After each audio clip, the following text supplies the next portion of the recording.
Grace is something I don't reckon we think about enough. For me, it is the most beautiful word in the world. Some see it as being the opposite of mercy.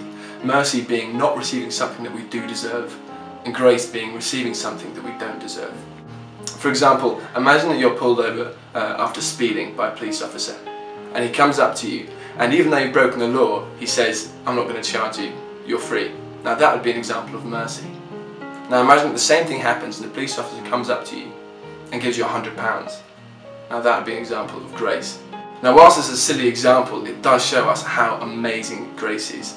That is, receiving something which you don't deserve. But it also represents so much more than receiving £100 from, let's be honest, quite a dodgy police officer. It is so beautiful because it is the reason why we can be in a relationship with our Heavenly Father who loves us more than we know. The verse John 3 verse 16 says, "For God so loved the world that He sent His only Son, so that whoever believed in Him would not be lost, but have eternal life." For God so loved the world that even though we were living lives completely separately from Him and didn't deserve His love or affection, He came into the world to rescue us. Now that is true grace. So why did He do this in the first place? Now I'm sure you know the story of Adam and Eve in Genesis, when they lived together in the Garden of Eden with God. Now this is the way that God intended it to be, us living with Him, perfect, beautiful. But then man was deceived into disobeying God, and then sin came into the world and separated us. Now whether or not you see this as being literal or symbolic, the truth is that ever since that moment God has been pursuing us and willing us to be in relationship with Him again, doing anything He can to make that happen.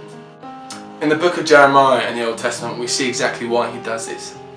Jeremiah 3:19-20 says, "How gladly would I treat you like sons and give you a desirable land, the most beautiful inheritance of any nation. Now I thought that you would call me Father and not turn away from following me, but like a woman unfaithful to her husband, so you have been unfaithful to me, O house of Israel." See, it's the cry of a father who wants to be with us, His sons and daughters, to be in relationship with us and love us freely, and He'd go to any length in order to do this, even dying on a cross. He wanted to be in relationship with us, but the problem is that our sin got in the way of that. We pursued the things which only we wanted, the desires of our hearts, and not His. See, He wasn't going to force us like a kidnapper, but He'd do anything in order to make it easy for us. By dying on a cross and rising again 3 days later, Jesus, being perfect and spotless and sinless, took away all of our sin. By dying and rising again, He defeated death and sin.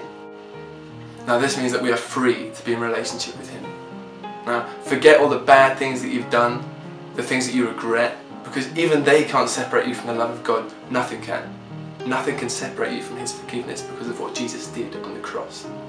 Now all of this is quite heavy, but what it is it's an example of pure, magnificent, majestic, unadulterated generosity. But the final thing is that generosity cannot be completed unless the act of giving is received. So my question to you is now you've heard what God has done, the most generous thing in history, giving us a way to be in relationship with Him, how are you going to respond to that? Think upon what I've said. How does it affect you? And think seriously about how you're going to respond.